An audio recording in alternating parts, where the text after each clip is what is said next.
सभी दर्शकों को नमस्कार।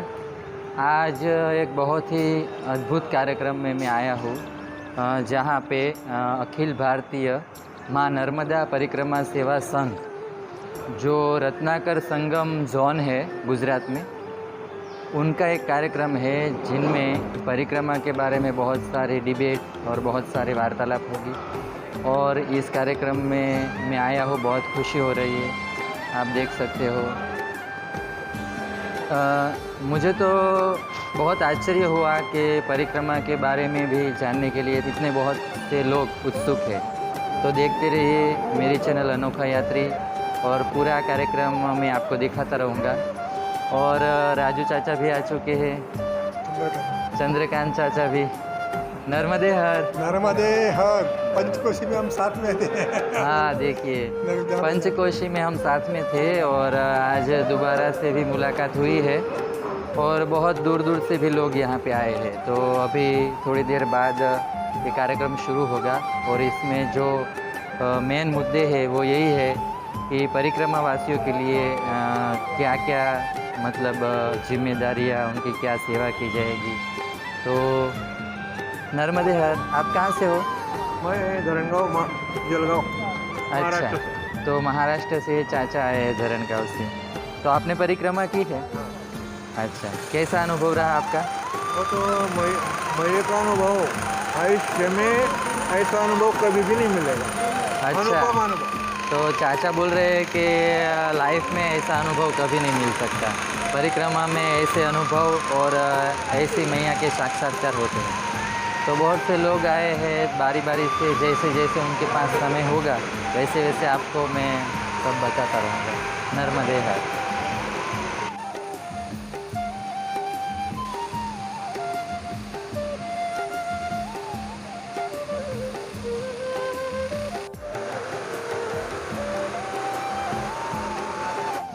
तो दर्शक मित्रों, आज हमारे साथ है उमेश जी कुलकर्णी, जिन्होंने 2 बार परिक्रमा पूर्ण की है। तो हम जानेंगे उनसे कुछ अनुभव और उनकी जो बातें हैं उनके बारे में। मैं उमेश कुलकर्णी, मराठी फिल्मों में मैं लेखक, दिग्दर्शक, गीतकार, संगीतकार हूँ और बहुत सारी फिल्में मैंने की है। मैं डबिंग आर्टिस्ट भी हूँ।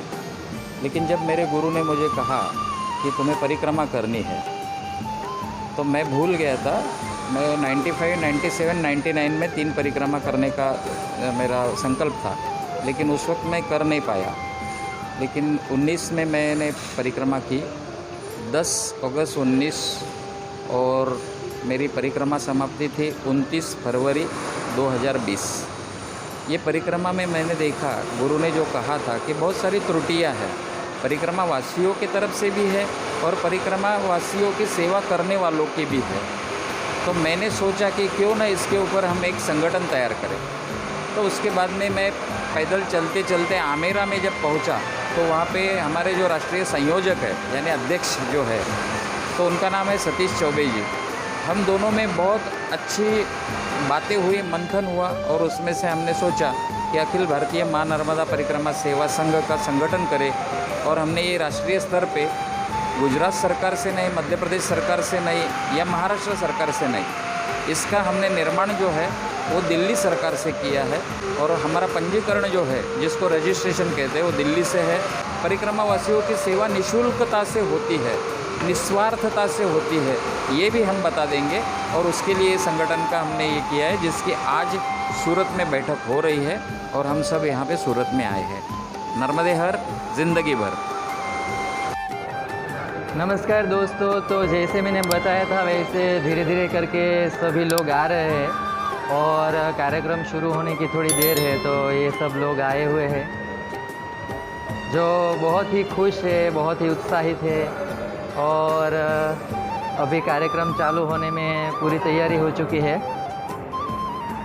सब लोग मेहमान धीरे धीरे करके आ रहे हैं और इतनी खुशी मिलती है परिक्रमा वासियों से मिलके, जैसे हम बहुत सालों के बाद अपने फैमिली से मिल रहे हो, ऐसा ही लग रहा है। नर्मदे हर। तो दर्शक मित्रों, एक मनीषा बेन पटेल करके जो आए हैं यहाँ पे, उनसे हम जानेंगे परिक्रमा के बारे में और आज का जो कार्यक्रम है उनके बारे में भी जानेंगे। जी नर्मदे हर। मेरा नाम मनीषा पटेल है। मैं अखिल भारतीय माँ नर्मदा परिक्रमा सेवा संघ की राष्ट्रीय समन्वयक हूँ और मैं आप सबका सादर अभिनंदन करती हूँ, नमन करती हूँ। यहाँ पे हम माँ नर्मदा जी की परिक्रमा को लेके और माँ नर्मदा जी के सांस्कृतिक महत्व को लेके जन जागृति कार्यक्रम का आयोजन किया है ताकि हर किसी को इसके बारे में हम बता सकें कि हमारी सनातन संस्कृति क्या है, पर्यावरण का संरक्षण क्या महत्व रखता है और माँ नर्मदा ही एक ऐसे सात्विक और शाश्वत शक्ति है जो मानव की प्रकृति के साथ जो संबंध है स्वार्थ और परमात्मा का, उसमें परमार्थ को साध्य करने में बहुत महत्वपूर्ण रहता है। तो माँ नर्मदा जी का महत्व गुजरात वासी, महाराष्ट्र वासी और मध्य प्रदेश वासी तो जानते ही, लेकिन देश भर में, दुनिया भर में इनकी विशेषता का यशोगान हो, ये हमारा उद्देश्य है। और हम हर किसी को प्रकृति से, संस्कृति से, देश से, सनातन धर्म से जोड़ना चाहते हैं, मानवता से जोड़ना चाहते हैं, ये हमारा उद्देश्य है। विश्व पावनी माँ नर्मदा, उनके पूजा का जितना महत्व है उतना ही उनके सम्मान का भी है। हमारी प्राकृतिक संपदा और हमारे जो सात्विक स्रोत है आस्था के, उनकी स्वच्छता और पवित्रता का ध्यान रखना भी हमारी ही नैतिक जिम्मेदारी है, नैतिक कर्तव्य है। माँ नर्मदा की पूजा करने से ज़्यादा महत्व है कि उनका सम्मान किया जाए और उनका सम्मान तभी होगा जब हम उनकी पवित्रता को, स्वच्छता को सुरक्षित रख पाएंगे। तो मैं हर किसी से ये निवेदन करूँगी कि जब कभी भी आप परिक्रमा कीजिए तो वैदिक परंपरा से कीजिए, कि किसी भी निषेध चीज़ों का इस्तेमाल ना कीजिए, किसी अपवित्र चीज़ों का इस्तेमाल ना कीजिए। वहाँ पे गंदगी, किसी भी प्रकार की गंदगी वहाँ पे नहीं होनी चाहिए। तो मैं आप सबसे निवेदन करूँगी कि माँ नर्मदा का सम्मान ज़रूर करें, वही उनकी श्रेष्ठ सेवा रहेगी। नर्मदे हर। तो बहुत ही कम शब्दों में और बहुत ही उच्च स्तरीय शब्दों में दीदी जी ने हमें बताया कि हमें सिर्फ एक ही बात का ख्याल रखना है कि नर्मदा मैया की जो स्वच्छता है वो जैसे ही अमरकंटक से निकली है वैसे ही स्वच्छता हमें, जो वो सागर में उनका मिलाप होता है तब तक वैसे ही स्वच्छता रखनी है। और जब भी हम परिक्रमा में जाए तो जैसे दीदी जी ने बोला, वैदिक तथ्यों को साथ लेकर, मतलब हमारी जो संस्कृति है और हमें जो गांव में मिलने वाले लोग हैं या कोई भी और लोग हैं, उनको भी हमें जागरूक करना है नर्मदा स्वच्छता के लिए, क्योंकि जल है तो जीवन है। तो इसी प्रकार जब तक हम खुद जागरूक नहीं होंगे तब तक हम दूसरों को नहीं बता सकते। इसलिए जब कभी भी हम अपने फैमिली के साथ या दोस्तों के साथ या ऐसे कोई कार्यक्रमों में, हमें बार बार यही दोहराना है कि नर्मदा बचाओ, नर्मदा बचाओ, उसमें गंदगी ना करें। जी और नर्मदा जी की सेवा से हम हर प्रकार की प्रकृति के संरक्षण के जागरूक होते हैं। वो चैतन्य हमें माँ की कृपा से आता ही है। तो माँ को की सच्ची कृपा चाहिए तो माँ को बिल्कुल ही आश्रित होके, निष्ठा से समर्पित होके, सम्मान से अगर करेंगे तो हमें वो चैतन्य ज़रूर प्रागट्य होगा और हम अपनी संस्कृति का और प्रकृति का संरक्षण अवश्य कर पाएंगे। जी जी। तो जैसे हम छोटे बच्चों को बार बार टोकते हैं कि ऐसा मत करो, ये मत खाओ, वो मत करो, वैसे ही हमें जो लोग मिलते हैं उनको हमें प्रेम से ही टोकना है। मैया में गंदगी ना करे, कचरा इधर ना फेंके, पॉलीथीन बैग यूज़ ना करे। तो ऐसे ही जब तक हम बार बार उनको नहीं बताएंगे तब तक उनके अंदर ये विचार प्रकट नहीं हो पाएंगे। इसी प्रकार बने रहे मेरे चैनल अनोखा यात्री पर, और मैं बार बार आपको यही सूचन देता रहूँगा कि कोई भी नदी हो, नर्मदा हो, तापी हो, गंगा हो, गोदावरी हो, सभी की स्वच्छता बनाए रखना हमारी जिम्मेदारी है। तो आज से हम संकल्प करेंगे कि सभी नदियों का जल हम बचाएंगे, क्योंकि जल है तो जीवन है। नर्मदे हर। नर्मदे हर।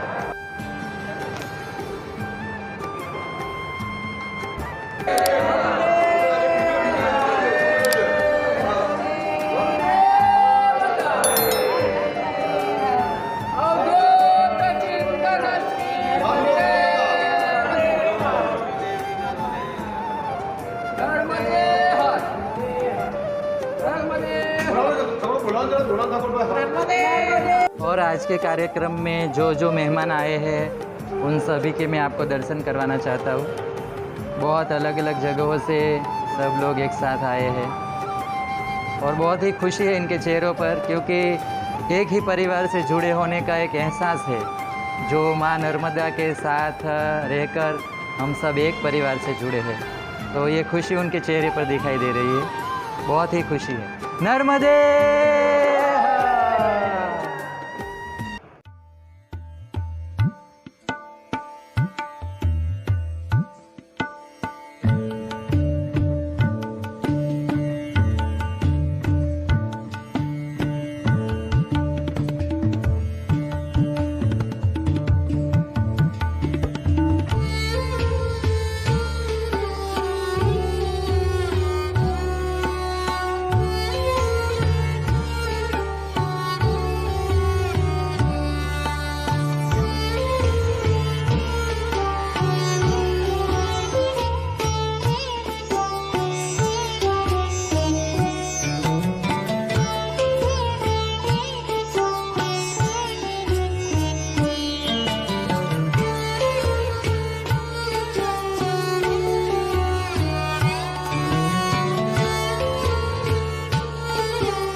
અમારું કાર્ય છે કે મા નર્મદાની નૈસર્ગિક સંપદા, એમનું સાંસ્કૃતિક મહત્ત્વ જેવું હતું એવું ફરીથી પ્રસ્થાપિત કરીએ.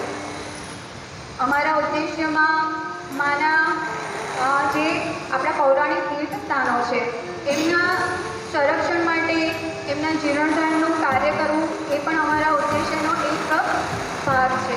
એટલે તમામ દેવતાઓ માના સ્વરૂપથી મોહિત થયા હતા અને ખૂબ આનંદિત થયા હતા. તો એમનું નામ નર્મદા પાડવામાં આવ્યું. નર્મ એટલે આનંદ અને દા એટલે આપનારા, એટલે નર્મदा माँ आनंद આપનારા છે. અને કેવો આનંદ? શાશ્વત आनंद. हमारी ये संगठन है, इसमें पैसे का कोई भी नाम नहीं देता। देखो ये बिना पैसे से आए हुए लोग और ये बिना पैसे से काम करने वाले लोग अपना काम, उसमें से देखिए ये लक्ष्मण पाटिल है धरमगांव से, इन्होंने अभी जो अकाउंसिया गई हरियाणा अकाउंसिया, उस दिन बात आया था धरमगांव में पोस्टर लगाए, पोस्टर के हम वृक्षारोपण कर रहे हैं।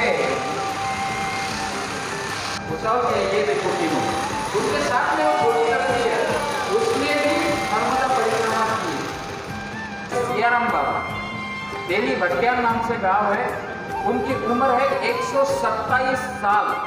इस उम्र में मुझे तो भी चश्मा लगा है, उनको चश्मा भी नहीं लगा है, और वो आज भी तुलसी रामायण का पाठ पढ़ते हैं।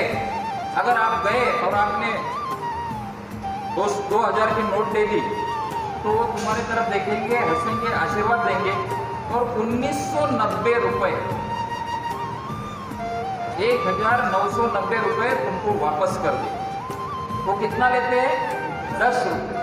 हमारी जो संगठन है वो पैसा किसी से नहीं मांगती, हमको सिर्फ लोग जोड़ना है। आपको इसमें जुड़ना है। जुड़ने के लिए हमारा ऐप है, आपको ऐप डाउनलोड करना है, हमारे सदस्य बनना है। आपकी तरफ से कोई भी पैसा मांगेगा नहीं। नर्मदा मैया कहाँ से निकली है? अमरकंटक से। तो अमरकंटक से लेकर तो विमलेश्वर तक, मीठी तलाई तक, हमने उसके 3 जोन किए। ये 3 जोन होते हैं आत्मा। हमारे शरीर में आत्मा होती है ना, वैसा मैया की आत्मा ये 3 जोन में हमने डिवाइड कर ली। पहला जोन है उद्गम जोन, जिसके हमारे आनंद द्विवेदी वहाँ के संयोजक यानी अध्यक्ष है।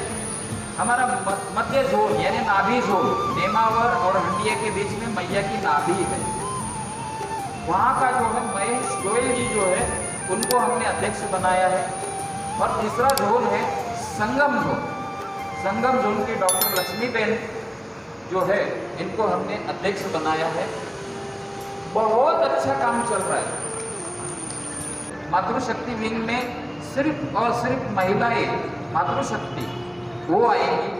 उसकी समन्वयक जो है, उसकी राष्ट्रीय महासचिव जो है वो हमारी मनीषा बेन है, उनको हमने दिया है। महाराष्ट्र प्रदेश है, मध्य प्रदेश है, गुजरात है, ये तो 3 मेन है। लेकिन अंडमान निकोबार, त्रिपुरा, मेघालय, नागालैंड में सबसे ज़्यादा क्रिश्चियन है, लेकिन वहाँ पे भी जब हमारी मैया पहुँच गई है, और दिव्य भाई और उनकी जो बहन है, ये दोनों भाई बहनों ने मिलके हमारा वेब पेज बनाया है, ट्विटर हैंडल बनाया है। उसके बाद में हमारे जितना भी है यानी ग्लोबलाइज कर दिया है। आज संपूर्ण विश्व से हमको देखा जा रहा है कि अखिल भारतीय मां नर्मदा परिक्रमा सेवा क्या है। अब देखो 18 पुराण में सब पुरुषों के ऊपर है। वराह पुराण, मत्स्य पुराण, कच्छ पुराण, गरुड़ पुराण है, मुद्गल पुराण, शिव पुराण, विष्णु पुराण। एक ही पुराण ऐसा है जो स्त्री के ऊपर है, और वो है नर्मदा पुराण। देखो कहाँ पे उसको इतना बड़ा માર્કંડેય ઋષિ એ પરિક્રમા કરવા માટે પહેલાં નહોતા નીકળે. એમને ખબર પડી કે નર્મદાના દર્શન કરવાના છે મારે, નર્મદા હવે અમરકંટકથી નીકળે છે, તો એ પોતાની જગ્યા લેતા લેતા જોતા જોતા છેક સાગર સુધી આવે છે. તો બધા ઋષિ મુનિઓ તો લાઈન કમંડલ લઈને બેસી ગયા હોય છે. તો પછી એમને થયું કે ચલો સામે કિનારે ત્યાંથી મને જગ્યા મળશે. તો એ કિનારે કરતાં કરતાં એમનું લક્ષ્ય એક જ હતું કે મારા દર્શન કરવા. બીજી કોઈ એમની ભાવના નથી, ખાવા પીવાનું આ તે એમના મગજમાં નહોતું આવતું. એમને ફક્ત એક જ વાત હતી કે મારે મા નર્મદાના દર્શન કરવા. એ પાછા છેક અમરકંટક સુધી પહોંચી જાય છે ત્યારે મા એને મગર ઉપર દર્શન આપે છે અને કહે છે મા, તો કે મા તરત કિનારા પર મને જગ્યા જ ના મળી. તો કે છે પણ તારે જગ્યા કરો, આ બધા જેટલા બેઠેલા છે બધામાં મહાન કાર્ય તો તે કરી શકે, મારી તે પરિક્રમા કરી છે, હવે તારે બીજું કશું કરવાનું રહેતું નથી. ત્યારે એ પોતે પોતાના આશ્રમમાં નૈમિષારણ્ય જતા રહે છે. ત્યાં એમને એક પુરાણ લખ્યું, એમાં લગભગ 11 અધ્યાય એમને નર્મદા પુરાણ વિશે લખેલા છે. એ પુરાણની અંદર જ્યારે આપણા આદિ શંકરાચાર્ય એ પુરાણ વાંચે છે, એની અંદર એમને મંત્ર અને શ્લોક રૂપે ઉમેરો કરી અને એમને પણ એક પુરાણ પાછું લખ્યું, નર્મદા પુરાણ, જે આપણે નર્મદાષ્ટકમ કહીએ છીએ, સવિનય સિંધુ શુષ્કલમ. એ આદિ શંકરાચાર્યના હાથે લખાયેલું છે. એમપીની અંદર જોઈએ તો એટલા સરસ સરસ ઘાટ છે કે આપણને ત્યાંથી ખસવાનું મન ના થાય. તો આપણો ધ્યેય હવે એ જ હશે, મારે દરેક ઘાટને, આપણે તો નસીબદાર છે ગુજરાતની અંદર માં નર્મદા સાક્ષાત છે, તો જેટલા ઘાટ છે એ મારે દરેક ઘાટે ઘાટે જઈ અને ઘાટને નવનિર્માણ કરાવવું છે. આ મારો એક લક્ષ્ય છે જીવનનો કે મારે એ ઘાટ બધા એવા સરસ કરાવવા છે કે લોકોને એવું થાય કે નહીં जाएंगे तो गुजरात में नर्मदा का परिक्रमा नहीं की गुजरात में हर घाट पे આપણે સ્નાન નહીં किया तो कुछ नहीं અને નર્મદા નદી એટલી પાવન છે અખંડ બ્રહ્મચારી પણ નદી પોતે પણ પોતાનો આપણે ગંગા નદીમાં તમને બધું આપશે ને જાણે ઐશ્વર્ય આપશે સમૃદ્ધિ આપશે સુખ શાંતિ બધું આપશે ગંગા નદી પણ નર્મદા તમને એમાંનું કશું આપશે નહીં. નર્મદા તમારું દુઃખ દારિદ્ર એ બધું લઈ લેશે, તમને સુખી કરશે. આ એક વૈરાગીની છે. નર્મદાની પાસે જવું હોય તો વૈરાગી બનીને જાઓ, તમને બધું જ મળશે. મોક્ષદાયી છે, તમને મોક્ષ જોતો તો નર્મદાની પરિક્રમા કરો. એક વખત જીવનમાં નર્મદાની પરિક્રમા કરી પછી તમને કશું કરવાનું રહેતું જ નથી. ગંગા નદી પણ નર્મદાની અંદર પોતાના પાપ ધોવા આવે છે. એ શિવજીને કહે છે કે આ બધા મારા ત્યાં આવીને પાપ ધોવે છે તો હું મારા પાપ ધોવા ક્યાં જાઉં? તો કે તો મા નર્મદા પાસે જા. તો ગંગા દસરા આવે છે ને ત્યારે 10 દિવસ ગંગા દસરા કહે છે ત્યારે પોતાના પાપ ધોવા માટે આવે છે. તો નર્મદા નદી આપણે માં એટલી બધી મહાન આપણે અહીંયા છે તો એની કિનારે કિનારે એના તટ પર કોઈ ગંદકી ના કરે એ જોવાની આપણે દરેકની ફરજ છે. અને ઘાટનું નવનિર્માણ કરાવવાની મેં બીડું ઝડપ્યું છે એ હું પૂરું કરીને રહીશ. મારી વાણીને વિરામ આપું છું. નર્મદે